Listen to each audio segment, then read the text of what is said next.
नमस्कार मित्रांनो, स्वागत आहे तुमचं एका नवीन कोरिया ब्लॉगमध्ये। तर तुम्ही जर का ब्लॉग स्टार्टच केलेला असेल तर तुमचं ह्या ब्लॉगमध्ये मनापासून स्वागत आहे। आपण बघणार आहोत एक धमाल, थ्रिलिंग आणि एक मजेदार असा एक्सपिरियन्स कळसुबाईच्या शिखरापर्यंत। बघूया हा ब्लॉग कसा असणार आहे। माझा सुद्धा हा पहिलाच अनुभव आहे। चला तर मिळून अनुभव घेऊया एका धमाकेदार ब्लॉगचा। तर मित्रांनो, अशा प्रकारे आपण पोहोचलेलो आहोत छत्रपती शिवाजी महाराज टर्मिनसला आणि इथून आपण बरोबर 9:30ची कसारा गाडी पकडणार आहे, जी आपल्याला आता कसाऱ्याला नेणार आहे। आणि तिथून आपण जीपने जाणार आहोत कळसुबाईच्या बेस विलेजपर्यंत। आणि माझ्या या प्रवासामध्ये सामील आहेत माझा भाऊ आणि माझा खूप चांगला मित्र प्रणय आणि अमित। आणि कॅमेऱ्याच्या मागे आहे विनायक पवार। तर चला तर मग सुरुवात करूया ह्या अमेझिंग जर्नीला। तर मित्रांनो, CSMT वरून आम्ही चढलेलो 9:40 खऱ्या अर्थानं 9:33 ही गाडी होती, परंतु उशीर झाल्यामुळे गाडी खूपच उशीर झाली आहे। आता वाजलेले आहेत रात्रीचे 12। आणि तुम्ही ट्रेनची हालत जर का बघाल आता तर पूर्णपणे खाली आहे। आपले काही मित्र झोपलेले आहेत। तर अशा प्रकारे प्रवास चालू आहे। 12:40 बरोबर आपण कसाऱ्याला पोहोचणार आहे। ओके, हा प्रवास पुढे कसा असणार आहे। विनायक, जुल्फे दाखव तुझे जुल्फे।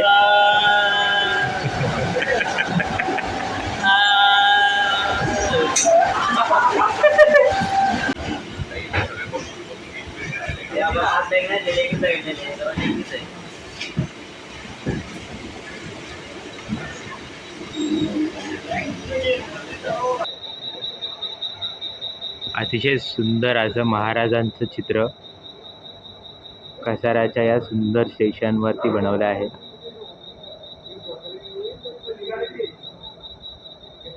मित्रांनो, अशा प्रकारे आपण कसाऱ्याला पोहोचलेलो आहोत आणि एका सुंदर अशा ढाब्यावरती सध्या चहा पाण्याचा आणि विश्रांतीचा टाईम चाललेला आहे। आणि अगदी इथून 2 तासाच्या अंतरावरती आहे आपला कळसुबाईचा बलाढ्य आणि उंच असा शिखर। प्रवास अत्यंत सुंदर झाला इथपर्यंत। याच्या पुढे आपल्याला काय काय बघायला मिळणार आहे, चला तर बघूया।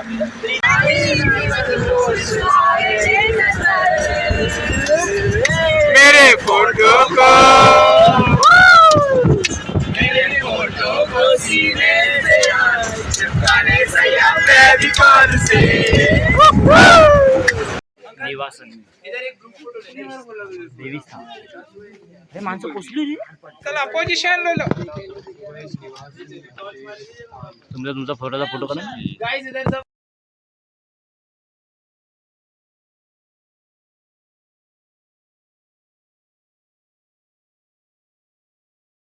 मंडळी, अंधारामध्ये प्रवास चालू केल्यामुळे काहीच शूट करता आलं नाही आतापर्यंत, परंतु खूप दमणारा ट्रेक आहे। परंतु रात्री आम्ही जो नजारा बघितला तो मी या 24 वर्षात कधीच बघितला नव्हता। तारांचं तारंगड म्हणजे जे तुम्ही नेहरू प्लॅनेटोरियममध्ये जाऊन बघता ते, म्हणजे ते तर पिक्चर असतो तो एक प्रकारचा, पण माझ्या खऱ्या डोळ्यांनी मी तो जे तारांगण बघितलं रात्रीचं। माझी कॅमेरा क्वालिटी एवढी चांगली नव्हती म्हणून मी ते शूट नाही करू शकलो, परंतु खरंच ते बघण्यासारखं होतं। आणि हा आता सूर्योदय होतोय आणि आम्ही जवळपास पोहोचलेलो आहोत। थोडंसं बाकी आहे अजून। खूप बरं वाटतंय। आणि सगळ्यात महत्त्वाचं म्हणजे थंडावा, जो पूर्ण ह्या रात्रीच्या चढणीमध्ये मला फायद्याचा ठरला। अतिशय सुंदर असा वारा तुम्हाला कानामध्ये ऐकू येत असेल की नाही काय माहिती। अतिशय सुंदर वारा आणि हा सूर्योदय। आता सकाळचे किती वाजलेत? सकाळचे 6:15 झालेले आहेत। आणि ही बघा अशी पायवाट सुरू झालेली आहे। त्या पायवाटेवरनं हळूहळू करून वरती जाण्याचा प्रयत्न। बरं वाटतंय की हळूहळू करून आम्ही जवळ पोहोचतोय। 3 वाजता चालू केलेला हा प्रवास आता 6:15ला जाऊन हे बघा हा काहीसा नजारा आता कॅमेरामध्ये दिसतोय.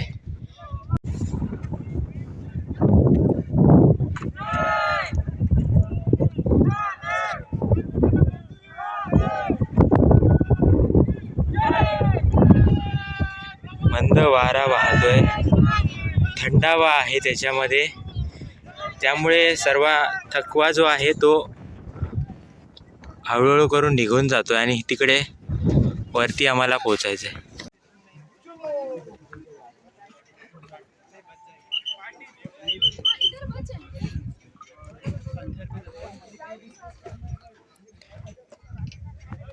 ही पायऱ्यांची वाट जी वरती जाते, अतिशय छोट्या अशा पायऱ्या आणि बाजूला बघितल्यावरती हा निसर्ग.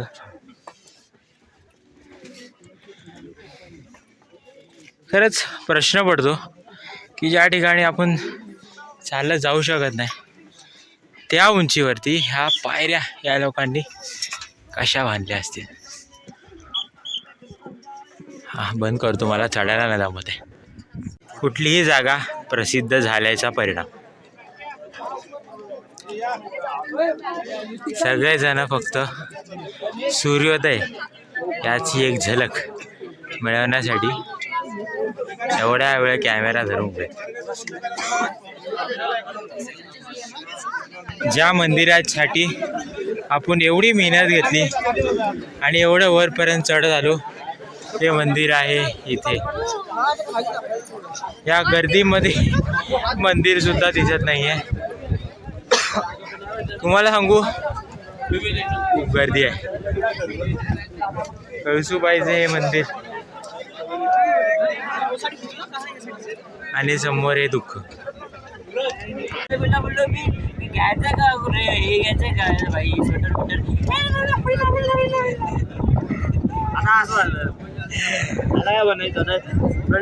आमच्या एका मित्राची हालत इथे टाईट झाली आहे आणि त्याचे 2 मित्र त्याची घेतात आहे चांगली. आणि ही बघा सुंदर सुंदर नजारा. भारतातल्या माणसांची हे शिक्षण बघा.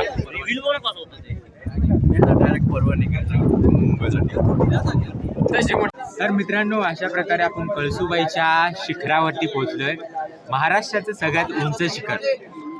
आणि मागे बघितलं तर तिकडे मंदिर आहे,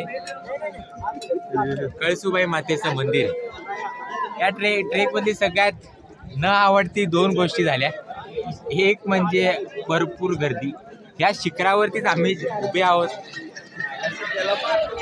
या शिखरावरतीच आम्ही उभे आहोत. जवळपास 200-300 लोक इथे वरती सूर्योदयाचा व्हिडिओ काढतात आहेत. आणि सूर्योदय धुक्यामध्ये हरवलेला आहे, जो होऊन गेला तरी कळणार नाही लोकांना.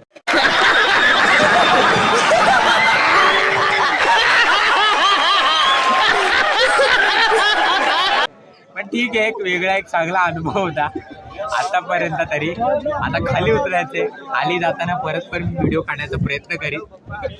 आत्तासाठी तरी आम्ही पोहोचलो इथे.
तो पायऱ्यांचा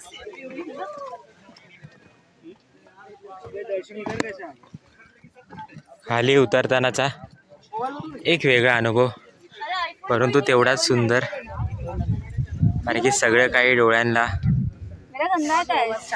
दृष्टीमध्ये येत आहे.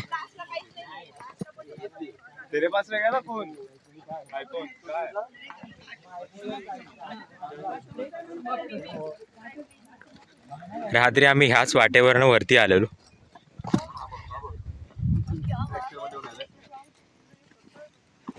पाहुणे बजरंगबली त्यांच्या परिवारासोबत, एवढे सारे बजरंगबली आहे बघा. आणि हा नजारा 5:30-6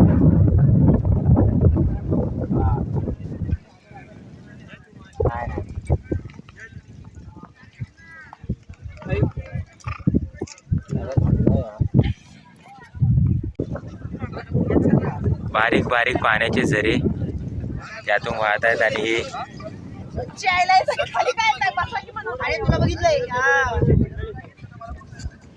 कळसूबाई शिखर चढणं म्हणजे फक्त एक ट्रेक नव्हता, हा माझ्यासाठी आत्म्याशी झालेला संवाद होता.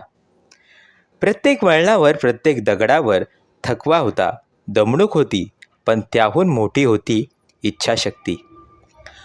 डोंगराने एक सत्य शिकवलं, उंची जिंकायची असेल तर आधी मन जिंकावं लागतं. शरीर थकू शकतं, पण मन जिंकण्यासाठी उभं राहिलं तर शिखर नक्की मिळतं.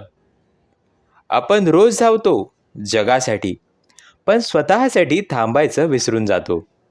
या प्रवासाने मला एक गोष्ट शिकवली आणि जाणवली सुद्धा.